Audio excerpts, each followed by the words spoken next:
ಮಂಗಳೂರಿನ ಪೌರತ್ವ ತಿದ್ದುಪಡಿ ಕಾಯ್ದೆಯ ಪ್ರತಿಭಟನೆಯ ಪರಿಸ್ಥಿತಿಯ ಅವಲೋಕನಕ್ಕಾಗಿ ಆಗಮಿಸಿದ ಕಾಂಗ್ರೆಸ್ ನಿಯೋಗವನ್ನು ಪೊಲೀಸರು ವಾಪಸ್ ಕಳುಹಿಸಿದ್ದಾರೆ. ಕಾಂಗ್ರೆಸ್ ನಾಯಕರಾದ MB Patil, SR Lobo, VS Ugrappa, Ramesh Kumar, Basavaraja Reddy ಸೇರಿದಂತೆ 6 ಮಂದಿಯ ಕಾಂಗ್ರೆಸ್ ನಿಯೋಗವನ್ನು ಬಜ್ಪೆ ವಿಮಾನ ನಿಲ್ದಾಣದಿಂದ ಪೊಲೀಸರು ವಾಪಸ್ ಕಳುಹಿಸಿದ್ದಾರೆ. ಮಂಗಳೂರಿನಲ್ಲಿ ಕರ್ಫ್ಯೂ ಜಾರಿಯಲ್ಲಿರುವ ಹಿನ್ನೆಲೆಯಲ್ಲಿ ಕಾಂಗ್ರೆಸ್ ನಿಯೋಗವನ್ನು ಪೊಲೀಸರು ವಿಮಾನ ನಿಲ್ದಾಣದಲ್ಲಿಯೇ ತಡೆದಿದ್ದಾರೆ.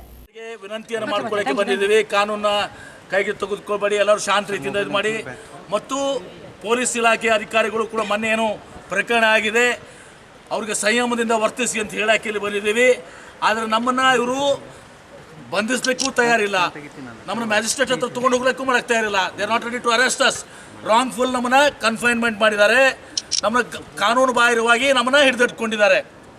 ಹೇಗಿದೆ ನೋಡಿ ಇವ್ರ ವ್ಯವಸ್ಥೆ, ಶಾಂತಿ ಭಂಗ ಆಗುತ್ತೆ ಅಂತ ಇವ್ರಿಗೆ ಪಾಪ ಕಮಿಷನರ್ಗೆ ಅನುಮಾನ ಬಂದ್ಬಿಟ್ಟಿದೆ. ನಾವು ಟೆರರಿಸ್ಟ್ ಎಲ್ಲ, ಹಿಂದೆಲ್ಲ ನಮ್ಮ ಮೇಲೆ 10 ಕೇಸ್ ಇದ್ದಾವೆ, ಅದಕ್ಕೆ ನಮ್ಮನ್ನು ಹೊರಗೆ ಬರಕ್ಕೆ ಬಿಡ್ತಾ ಇಲ್ಲ. ಯೋಗ್ಯತೆ ಇದೆಯಾ ನಮ್ಮನ್ನು ಅರೆಸ್ಟ್ ಮಾಡೋಕ್ಕೆ? ಆ ಯೋಗ್ಯತೆನೂ ಇಲ್ಲ. ವಿನಾಕಾರಣ ಯಾವುದೇ ಕಾನೂನನ್ನು ಇನ್ವೋಕ್ ಮಾಡದೆ ಇವತ್ತು ರಾಂಗ್ಫುಲ್ ಡಿಟೆನ್ಷನ್ ಅನ್ನು ಮಾಡಿಕೊಂಡಿದ್ದಾರೆ. ಬಹುಶಃ ಇದು ತುರ್ತು ಪರಿಸ್ಥಿತಿಗಿಂತ ಅತ್ಯಂತ ಕ್ರೂರವಾಗಿರ್ತಕ್ಕಂಥ ಸ್ಥಿತಿನಲ್ಲಿ ರಾಜ್ಯ ಸರ್ಕಾರ ಮತ್ತು ಕೇಂದ್ರ ಸರ್ಕಾರ ನಡ್ಕೊಳ್ತಾ ಇದೆ. ನಾನು ಇಷ್ಟೇ ಹೇಳಲಿಕ್ಕೆ ಬಯಸ್ತೇನೆ, ಈ ರೀತಿಯ ತೊಗಲಕ್ ದರ್ಬಾರು ಈ ದೇಶದಲ್ಲಾಗಲಿ ರಾಜ್ಯದಲ್ಲಾಗಲಿ ನಡೀತಕ್ಕಂಥದಕ್ಕೆ ಜನ ಬಿಡೋದಿಲ್ಲ. ನಾವು